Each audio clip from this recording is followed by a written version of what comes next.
त्या संदर्भात पूर्णपणे पोलिसांनी ती केस शोधून काढलेली आहे। जे मंदिराच्या आसपास राहणाऱ्या लोकांना धमकी देणारं पत्र त्या ठिकाणी पब्लिश करण्यात आलं होतं।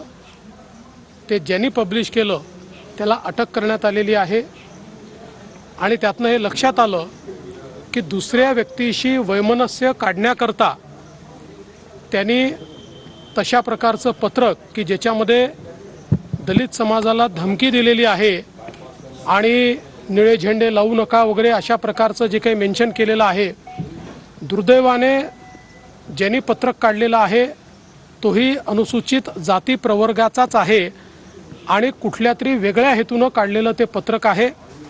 पोलीस त्यामागे काय काय कारणं आहेत ती शोधून काढतायत। त्याच्याकडे 4 मोबाईल 2 लॅपटॉप मिळालेले आहेत।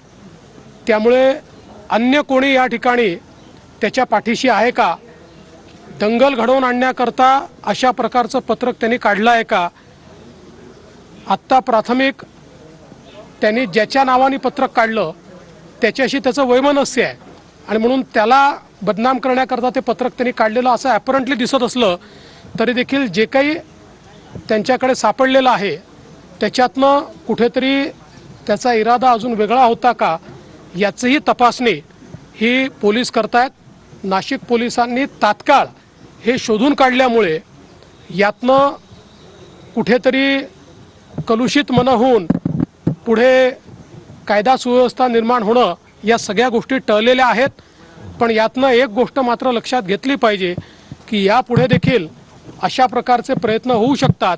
असं एखादं पत्रक काढायचं आणि पकडलं गेलं तरी सोशल मीडियावर ते चालवून द्यायचं, जेणेकरून लोकांमध्ये गैरसमजुती तयार व्हायच्या आणि त्यातनं दंगासदृश स्थिती तयार व्हायच्या अशा प्रकारचे प्रयत्न हे यापुढे होऊ शकतात आणि म्हणून त्याच्याकडे पूर्ण लक्ष ठेवून आम्ही आहोत। मी डीजींना आणि SIDला देखील त्या संदर्भातली सगळी जी काही वस्तुस्थिती सांगितलेली आहे।